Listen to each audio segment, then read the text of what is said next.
Bill Ellis was a typical American, born and raised in the heartland to believe that hard work and perseverance would see him through.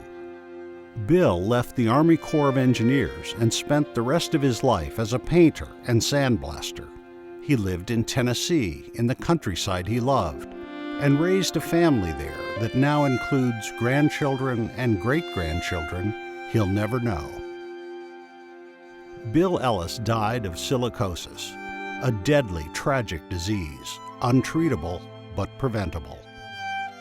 Bill was born October 29, 1936. He retired in January in 1999. He had a heart attack in March, and he had open heart surgery in October. So we were concentrating on the heart, didn't think anything about the lungs.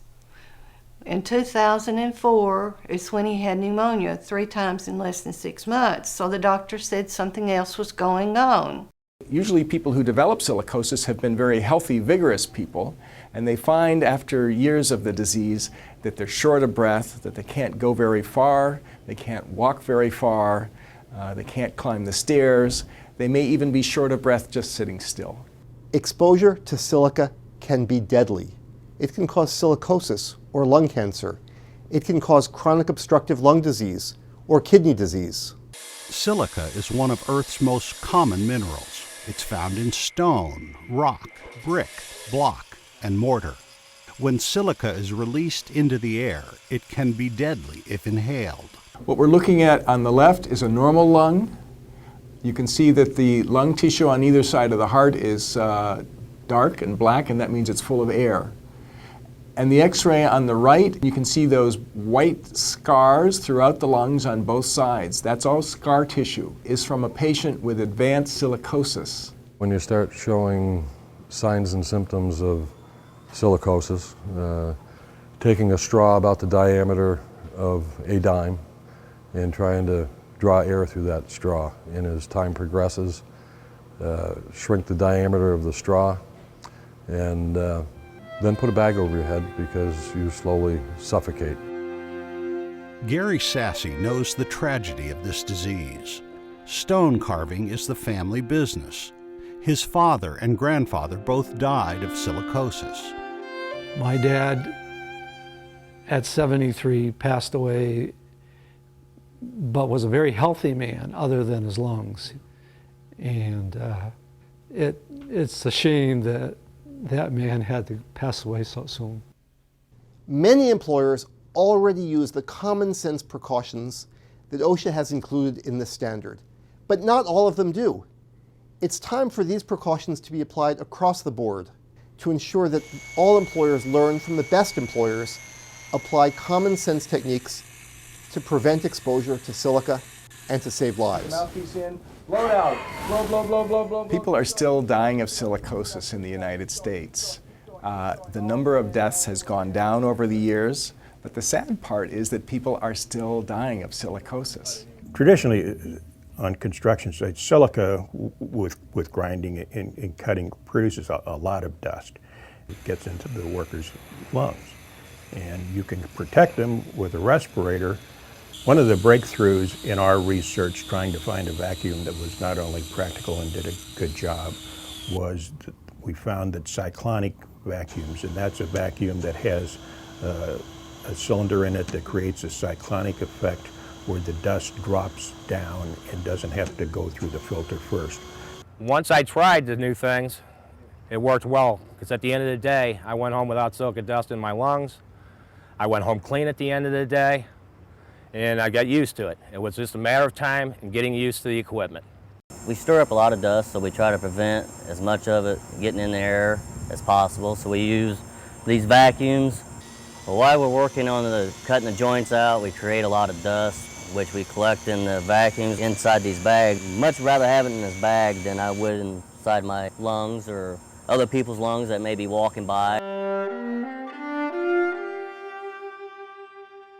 To see somebody that can't breathe, it's hard to describe actually, because you know they're going to die and really there's nothing you can say anymore. So, I don't know, it's hard to put it into words. Our belief is that the very best thing you can do to protect a company is to protect the workers who are, in effect, the heart and soul of that company. The two go together. If we take care of the people who make things happen and deliver the value to the customer, it takes care of the company.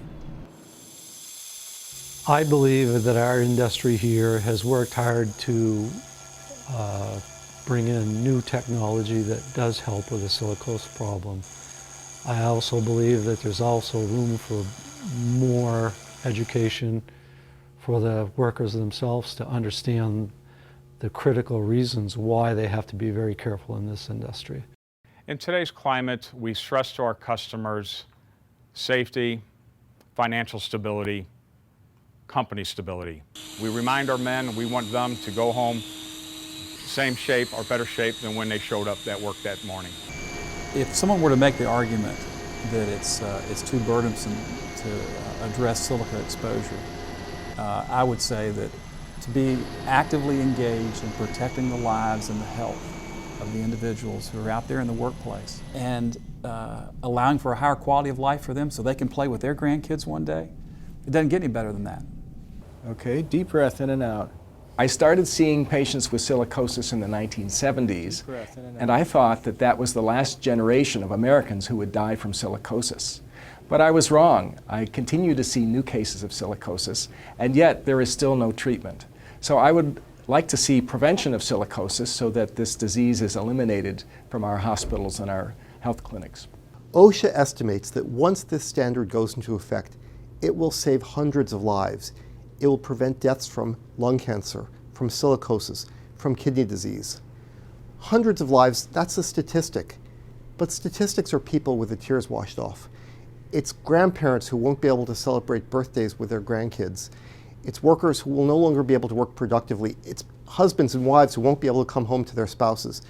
That's what this standard is about. It's about saving lives. After he passed, I was sent a janitor at the church where the cemetery is. I went up there every week, every single week, and would sit. And I could talk to him, but he couldn't talk back. So it's very sad to go. And I always keep flowers on there. Each season changes. This fall I'll put fall, in winter I'll put poinsettias on there. And the first 2 years I put a Christmas tree on there. I work 2 jobs to make ends meet. I'm on Social Security, and of course I have a pension from Bill, but still it's very hard to make ends meet. And I think anything that can be done to help people safety-wise and health-wise should be done anywhere you work.